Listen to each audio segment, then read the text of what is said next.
any amount for any duration at the whim of the state's suggestion. But it is important to note that if you do not legally bind yourself to these documents stating that you waive your rights and represent a corporation, you do not have to attend any court. There are two kinds of law on the earth, as I've said. One is called civil law, which is the law of the land, and one is called maritime admiralty, which is called the law of water. The maritime admiralty is banking law. So consequently, the corporation and government and people who want to control you, they create a second you, and that second you that they control, that they created, is all capital letters.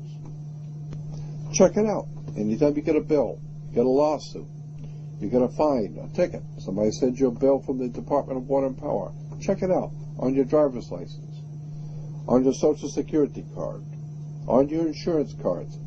Anything having to do with business, your name will always be in all capital letters, because only all capital letters can be dealt with by banks and government. You need to wake up and find out how this stuff really works. Because once you understand that you don't need to submit yourself as an American to a British commercial venture called courts. You're an American. You don't need to go to court. You only go to court because you agreed to go to court. When they send you a subpoena to court or a summons to court, and they've sent you something, you look at it and say, hey, Jack, that's not me.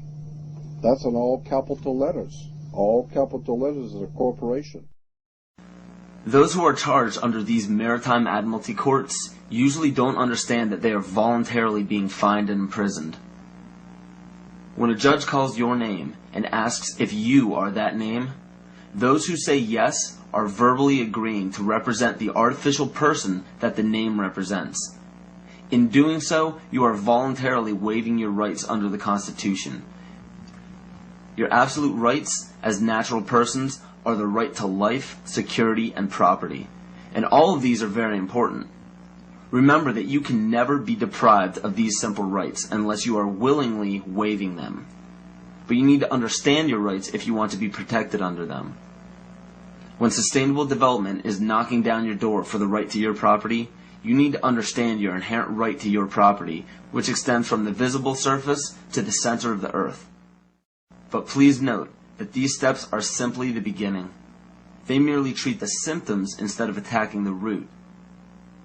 To understand fully how to protect yourself, you need to understand your origin.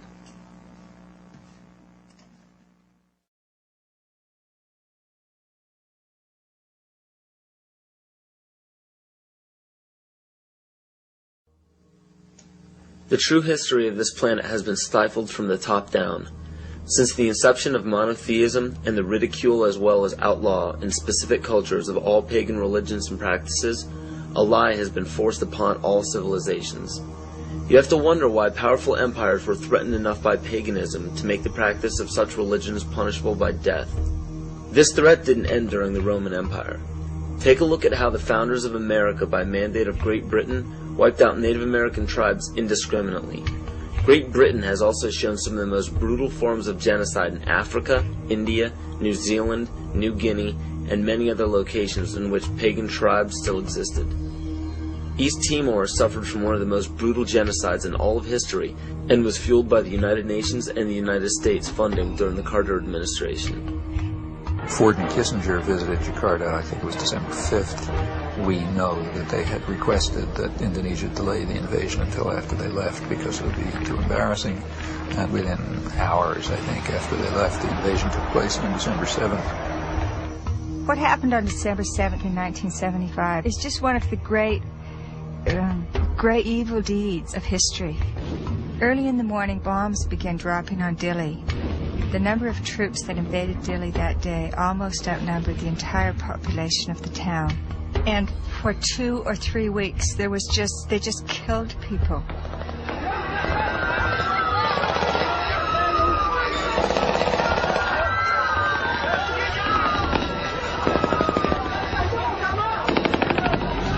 So the Timorese were fleeing into the jungles by the thousands. By late 1977-78, Indonesia set up receiving centers for those Timorese who came out of the jungle waving white flags.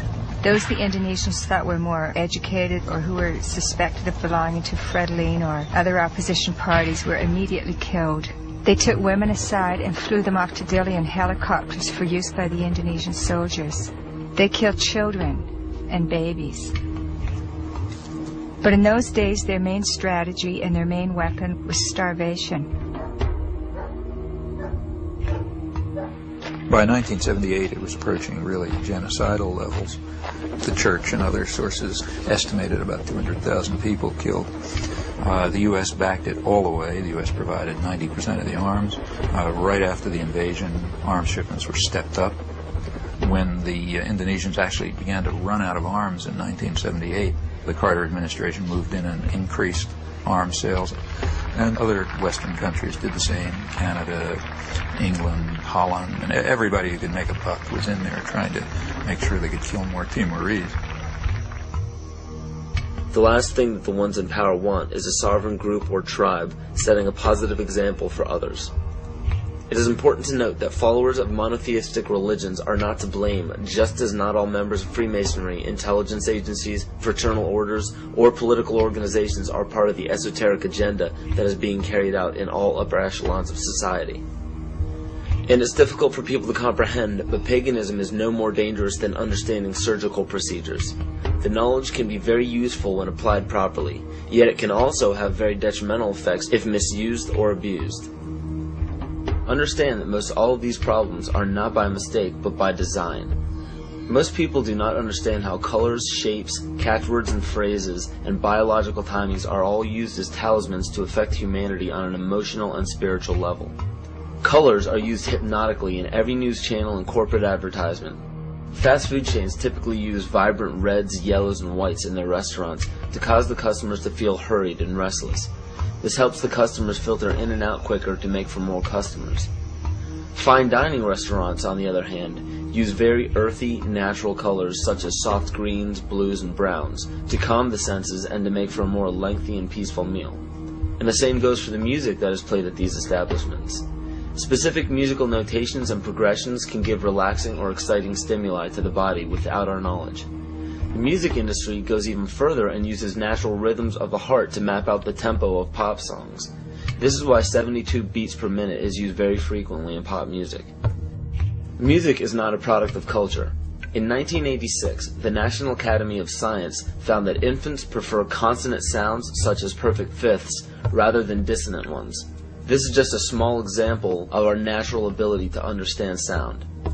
So be very careful when placing a child in front of a TV or near a stereo. Those who believe that children cannot comprehend violence on a TV screen or aggression from music are thinking strictly with the left brain. The child may not rationally understand the words or actions on the screen, but the right brain, even in infants, can absolutely understand everything in its immediate environment because it transmits a frequency that can affect us on a subatomic level. Science has even proven that proper sonic vibrations are essential for the health of our vegetation. Studies done on many ecosystems have shown that when a specific species becomes extinct or moves from an area, another species will replace its song patterns to fit the overall harmony of the vibrations required for plant life to thrive. All these are known as talismans and are used very carefully by corporations and the media. Catchphrases are also used to spark certain emotions in the psyche.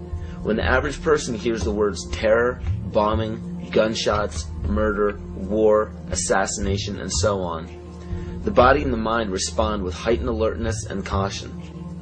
And when events such as assassinations of major leaders, bombings, terrorism, or war happen on large scales throughout the world, the body responds differently at different times, marked biologically and astrologically. The tragic event involving the Branch Davidians at Waco and the Oklahoma City bombings claimed the lives of men, women, and children as they ended in flames on April 19th. This date is a pagan holiday where human sacrifice is made by fire. The tragic events of September 11th, 2001 happened on the Mayan calendar date of 6 epochs, which represents large-scale change. And when the U.S. attacked Afghanistan on October 7th, 2001, this was the Mayan calendar date of 6K, which represents balancing. Please understand that these